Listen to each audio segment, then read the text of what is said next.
This is what I need people to understand. We start talking about information because you got to know where they're getting it from. According to your poll, social media sites for information, YouTube is number one, 86%, Facebook 69%, Instagram is 60%, TikTok is 46%, X, Twitter is 22%, and then you go Twitch, Blue Sky, Substack. So for everybody out there who keeps going, oh, YouTube and especially Facebook, that's for all them old people. Yeah. Those are the two largest where they're getting information from. That's critical. And then let's see, here was another one. Blue Sky users are slightly warmer to Democrats, while Twitch users are cooler. Why is that important? Because Twitch also, a lot of young folks, a lot of gamers. That's kind of important. And then it says YouTube is the most used app across all groups. Progressives must take the battle to the GOP, particularly in this space. Now, why is that important for everybody who's watching? Because somebody sent me this a little earlier today. When you talk about growth among, y'all just give me a second because I got 3 devices working at one time. So I want y'all to understand, Maxwell, let me pull this person up. Somebody sent me this tweet earlier of this individual, and it showed the most growth on YouTube in the past 3 months. Now, the first 3 months of this year, we were in the top 20. But that's cooled off some. Now, I don't necessarily believe all of these people are real because this person was getting a ton of money from the Russians. And so, but this says fastest growing political and political adjacent YouTube channels by net new subscribers. And so you see right here, okay, right winger Benny Johnson, 1, Fox News, 2, Charlie Kirk, 5, Joe Rogan, 6, Tim Pool, another person was getting money from Russia, is 8, Turning Point USA, 9, Tucker Carlson, 10, Sean Ryan, 12, and then Asmongold. So if you look at 1, 2, 3, 4, 5, 6, 7, 8, 9, 9 of those top folks, all right wing. And so the reality is their numbers are blowing up on YouTube because they made a very concerted effort. They also cross-pollinate in terms of sharing information.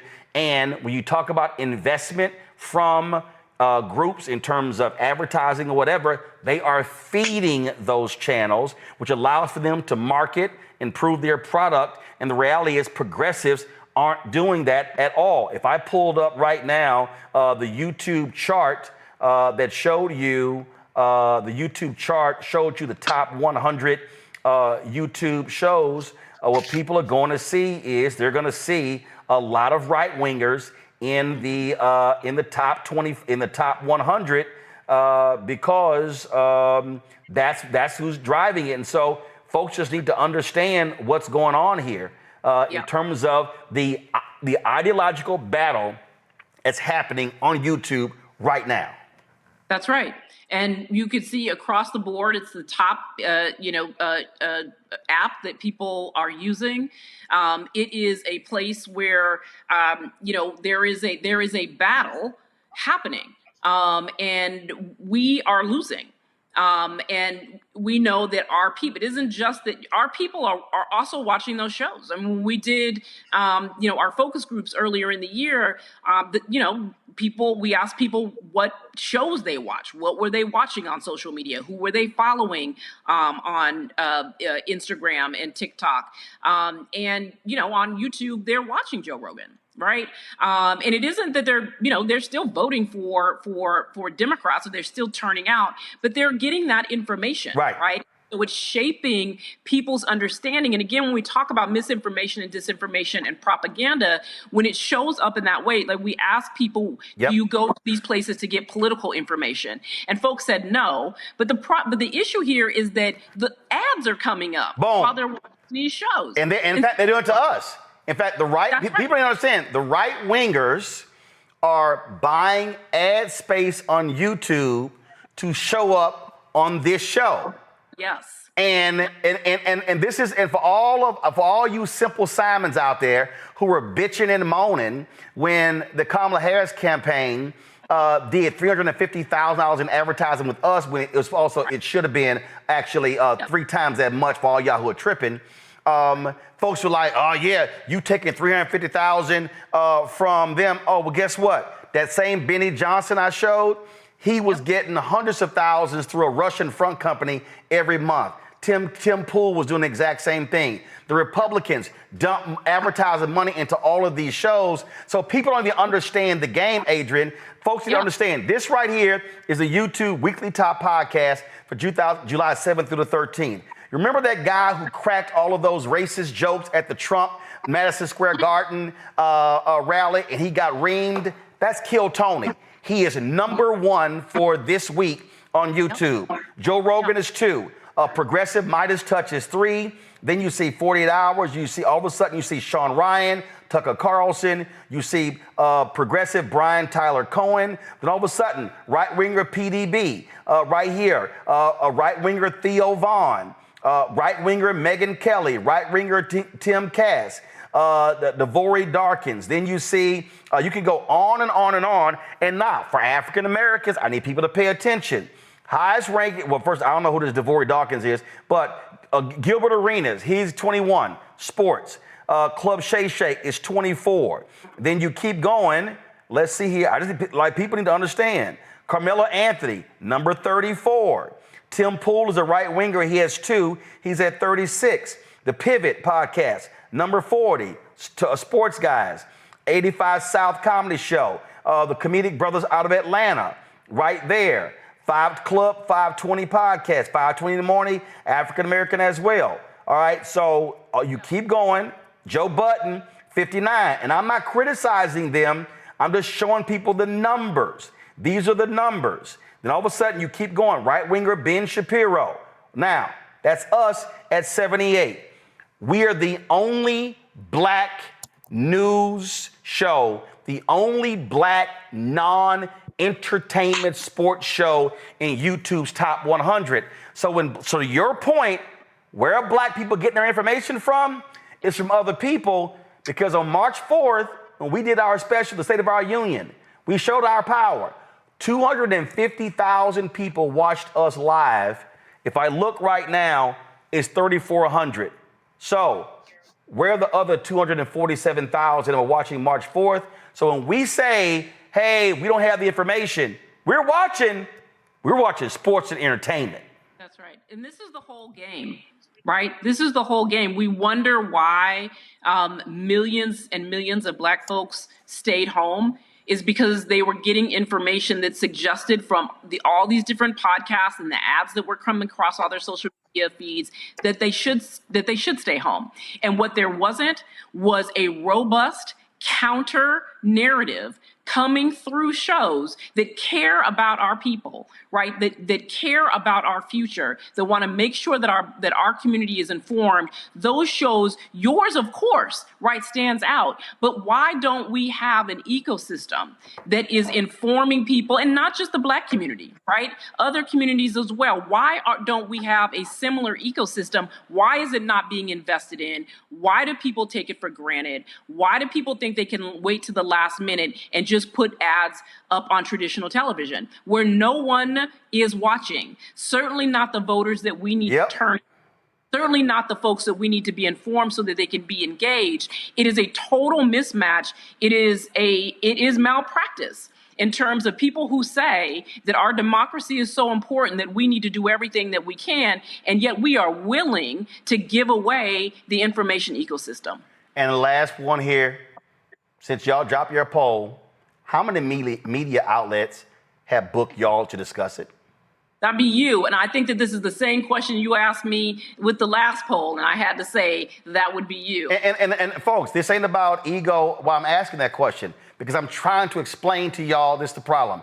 Since Joy's show got canceled on MSNBC, how many NBC shows are booking Adrian to discuss the BlackPAC poll? And here's the crazy thing. Your poll was done by Cornell Belcher, who's an analyst for NBC.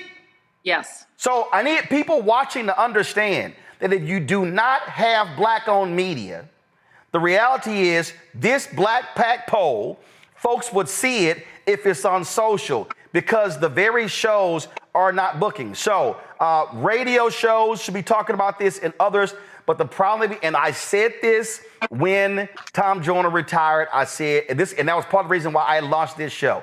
I said, when we lose the Tom Joyner Morning Show, we're going to lose a major cog that Yeah. drove black news and information across the country.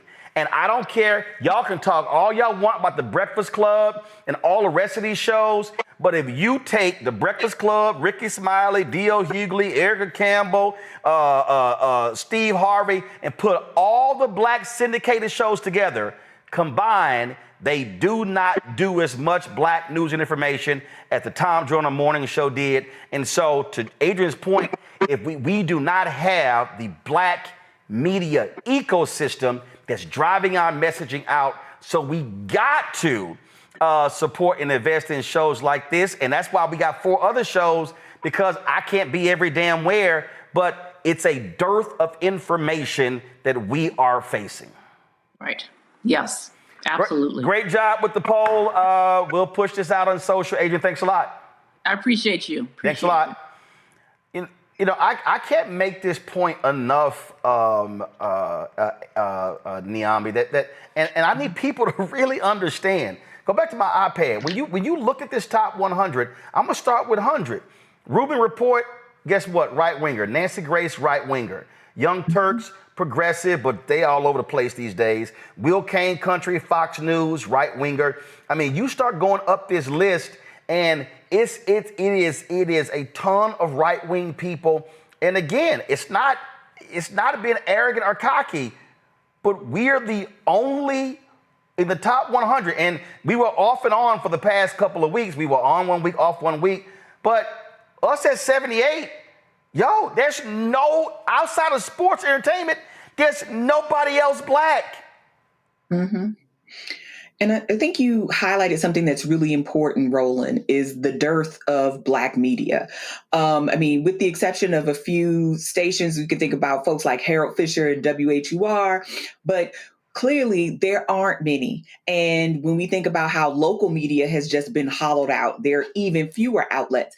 And one thing I will say about conservatives, they have long understood the media environment and have made themselves or availed themselves of everything, whether we're talking about radio with Rush Limbaugh in his day, and even the televangelists, right? They had networks. They had that whole messaging.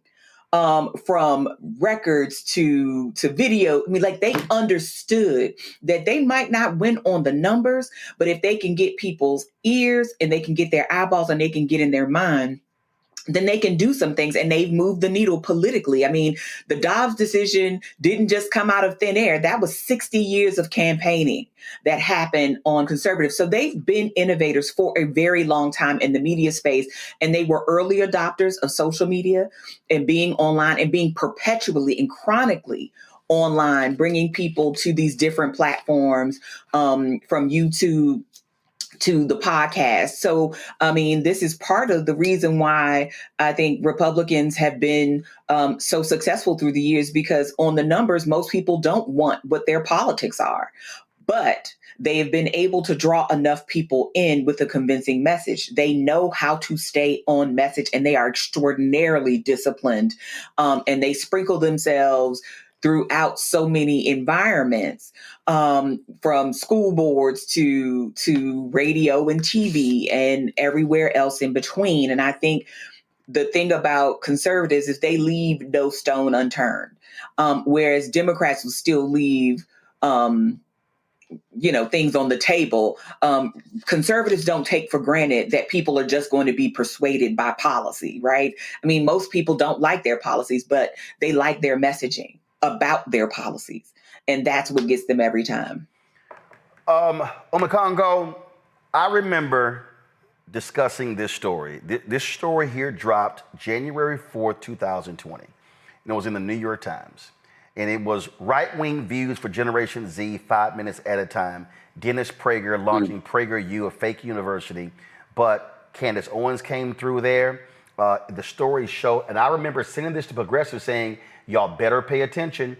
And the story laid out how they raised their whole goal was to They said they were trying to do, they did 1 billion views their first year, how they went out and targeted Hispanics and others, how they went out and raised $7 million from a couple of billionaires from Texas. And an article laid all of these things out. Matter of fact, I'm gonna pull up another story. And what was interesting about this story, when you were reading it, was what their goal was, and again how they were going to build it. And people were like, "Yeah," I'm like, "Okay, I'm telling y'all." And guess what we now see? We now see PragerU content for kids now in schools because Republicans control them in Oklahoma, Texas, Florida, and others. And so they raised $22 million their first year, $25 million their second year. That's real. And I said to progressives, y'all are running around here trying to make movies and animated film. They saw YouTube as the power long ago. Mm-hmm.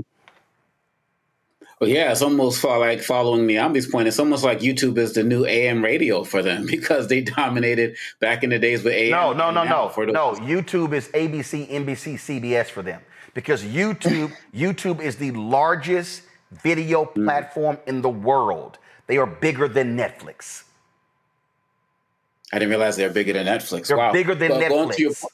Wow. But going to your point on PragerU, I show PragerU videos in my intercultural communication class every semester to let our students understand what their propaganda is all about.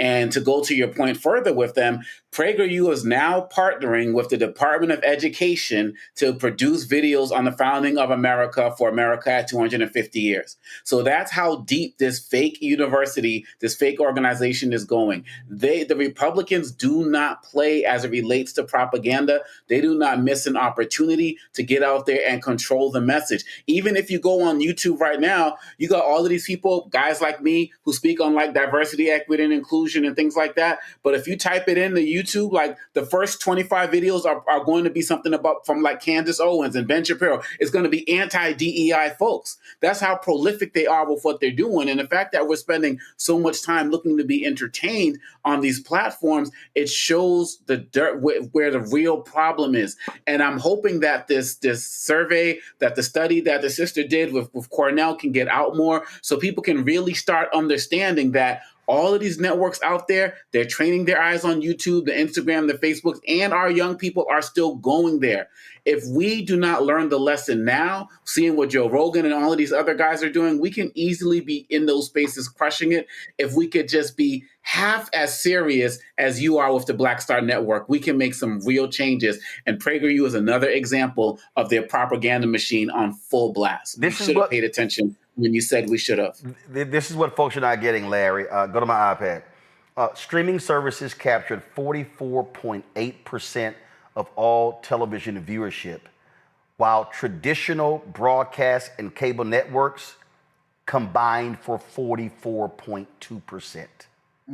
The broadcast networks, ABC, NBC, CBS, and Fox, accounted for 20.1% of the viewership. They lost to cable, which was at 24.1%. So folks need to understand that more people are watching streaming networks. They are streaming content more than they're watching cable and broadcast. And of the network streaming, YouTube is number one. That's first. The second point, which we've been trying to get people to understand here, Larry, is that why investment matters. All right? We ain't had PragerU got 22 million its first year, 25 million its second year. That's $47 million they got to build their network. They hit 1 billion views its first year. Well, hell, when you raise 22 million and you can hire the engineers who are studying the algorithm, who can pump the content out, you can actually do this. And so that's what happens. We ain't had, listen, our fan base has contributed $4.3 million in 7 years. You look at what we've generated with advertising, it don't even come close to no 22 million. But we've been building it and making do. The point I'm making is, hello, I'm Isaac Hayes III, founder and CEO of Fanbase. Listen to what I'm about to tell you. The window to invest in Fanbase is closing. We've raised over $10.6 million of our $17 million goal. That means there's room for less than 6,370 people to invest in Fanbase for the average amount. The minimum to invest in Fanbase right now is $399. That makes you an owner in Fanbase today. Go to startengine.com/fanbase to invest. Why? Because current social apps have taken advantage of users for far too long, with content suppression, shadow banning, harmful racist content, and no real tools for monetization and equity. Fanbase has over 1.4 million users and counting, allowing anyone to reach all their following and monetize their content from day one. Social media is the new TV, and whoever owns the apps that distribute that content have the opportunity to own potential billion-dollar companies. While big platforms with uncertain futures are failing to serve their users, Fanbase is stepping up to fill the gap. Don't wait until it's too late. Invest now, invest for yourself and your future. Go to startengine.com/fanbase and own the next generation of social media.